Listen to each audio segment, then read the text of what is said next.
Hello guys, नमस्कार। मैं हूं Parmeshwari Paikra. Welcome to my YouTube channel Paikra LLB में आपका स्वागत है।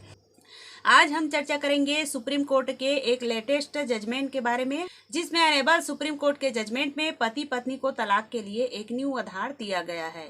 वीडियो शुरू करने से पहले हमारे चैनल को लाइक, शेयर और सब्सक्राइब जरूर करिएगा, ताकि हम आप लोगों के लिए नई नई वीडियोस लाते रहेंगे। तो इस केस में ये ग्राउंड दिया गया है, ये ग्राउंड या आधार अभी तक हिंदू मैरिज एक्ट में या किसी भी कानून में नहीं दिया गया है और न ही मेंशन किया गया है, और क्योंकि ये किसी भी कानून में नहीं दिया गया है, तो ऐसे में सुप्रीम कोर्ट ने कॉन्स्टिट्यूशन को आधार बनाया है और डिवोर्स लेने का नया ग्राउंड पति पत्नी को दिया है। तो ये जजमेंट बहुत ही इम्पोर्टेंट है और लैंडमार्क जजमेंट भी है, चूंकि हिंदू परंपरा में शादी एक पवित्र बंधन है जिसमें जन्मों जन्म तक साथ निभाने का वादा किया जाता है। लेकिन ऐसे में यदि पति पत्नी एक दूसरे से तलाक लेना चाहते हैं या डिवोर्स लेना चाहते हैं, तो वे हिंदू मैरिज एक्ट के सेक्शन 30 का उपयोग कर सकते हैं।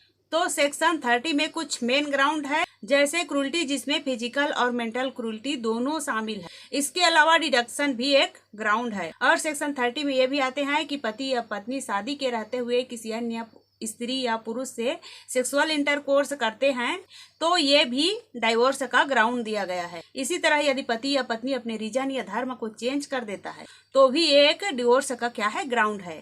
कुछ इसी तरह के ग्राउंड सेक्शन 30 में दिए गए हैं, लेकिन यहाँ पर हम नए आधार की, नए ग्राउंड की बात कर रहे हैं। बहुत बार क्या होता है कि पति पत्नी झगड़ा हो जाते हैं, दोनों एक दूसरे से अलग हो जाते हैं और दोनों एक दूसरे से काफी समय से अलग रह रहे होते हैं, काफी साल हो गए हैं, और दोनों में से किसी ने डाइवोर्स का केस फाइल नहीं किया है या डिवोर्स का केस फाइल कर दिया है या अन्य लिटिगेशन भी चल रही है, तो वे लिटिगेशन सालों साल चलती रहती है और दोनों पति पत्नी के बीच मीडिएशन यानी समझौता करने की कोशिश भी की जाती है, लेकिन वो भी फेल हो जाती है। अब पति पत्नी में कोई गुंजाइश नहीं रहती है कि वे एक दूसरे के साथ रहें और न ही वे एक दूसरे के साथ रहना चाहते हैं। तो यहाँ पर जहाँ एक दूसरे को वापस आने की कोई गुंजाइश नहीं रहती है, तो मैरिज को कंटिन्यू करने की कोई गुंजाइश भी नहीं रहती है। तो क्या ऐसे मैरिज को डिकेड मैरिज करार दिया जाना चाहिए, क्योंकि शादी ऐसी स्थिति पे पहुंच गई है जिसे इरिट्रेबल ब्रेक डाउन ऑफ मैरिज कहा जाता है। उस स्थिति पर मैरिज पहुंच गई है, तो क्या पति पत्नी के द्वारा इरिट्रेबल ब्रेक डाउन ऑफ मैरिज को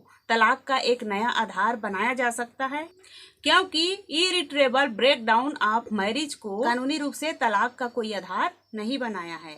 तो ऐसे में सुप्रीम कोर्ट के 5 जजों के कॉन्स्टिट्यूशनल बेंच के द्वारा इस पॉइंट को क्लियर किया है और इसे समझाने के लिए अनेबल सुप्रीम कोर्ट के द्वारा बहुत सारे जजमेंट को रिफर किया गया है, जिसमें 2 इम्पोर्टेंट जजमेंट है जिसके बारे में हम चर्चा करेंगे। तो पहला पॉइंट है इसमें मनीष कक्कर वर्सेस निधि कक्कर।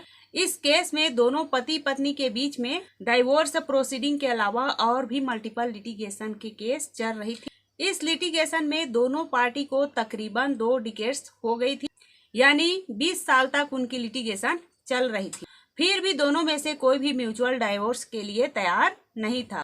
पत्नी कनाडा में रह रही थी और शादी के बाद हस्बैंड को अकेला छोड़कर कनाडा चली गई। हस्बैंड के द्वारा क्रूल्टी के आधार पर डिवोर्स मांगा गया। इस केस में अनेबल सुप्रीम कोर्ट के द्वारा ये माना गया कि पति पत्नी के बीच में मैरिज खत्म हो गई है, फाइल हो गई है, ब्रेक डाउन हो गई, दोनों एक दूसरे के साथ रहने के लिए तैयार नहीं है और लिटिगेशन के चलते दोनों के बीच कड़वाहट बढ़ती ही जा रही है। पत्नी भी अपने पति को डिवोर्स देना नहीं चाह रही थी। इन सब को देखते हुए अनेबल सुप्रीम कोर्ट के द्वारा article 142 sub section 1 of constitution of India का सहारा लिया गया। इरिट्रेवेबल ब्रेक डाउन ऑफ मैरिज के आधार पर डिवोर्स ग्रांट किया गया। दूसरा केस है शिव शंकरन वर्सेस शांति मिनल।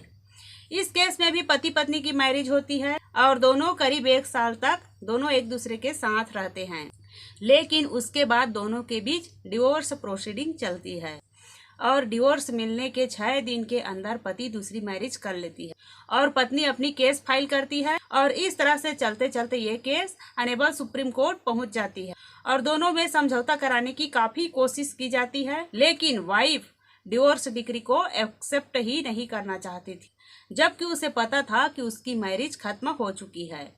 उन्होंने कभी भी एक दूसरे के साथ नहीं रहे हैं। अपने पिछले केस यानी मनीष कक्कर केस का हवाला देते हुए अनेबल सुप्रीम कोर्ट ने इस केस को भी article 142 sub section 1 of constitution of India का जिक्र किया गया और दोनों के मैरिज को खत्म किया, अर्थात irretrievable break down of marriage के आधार पर मैरिज फेल हो गई है, ब्रेक डाउन हो गई है। तो इन दोनों केसों में अनेबल सुप्रीम कोर्ट ने आर्टिकल 142 सब सेक्शन 1 को इन्वोक किया गया है, लेकिन इसी तरह के और केसों में irretrievable break down of marriage को डिवोर्स का आधार बनाने के लिए मना कर दिया है, क्योंकि ऐसा कोई भी आधार ना ही हिंदू मैरिज एक्ट में दिया गया है और ना ही कानून में दिया गया है और ना ही और कानून में दिया गया है। इस कारण ये मैटर अनेबल सुप्रीम कोर्ट के 5 जजों के कॉन्स्टिट्यूशनल बेंच के पास पहुंचा। तो माननीय सुप्रीम कोर्ट ने अपने लैंडमार्क जजमेंट में क्लियर किया है, तो केवल सुप्रीम कोर्ट के पास ही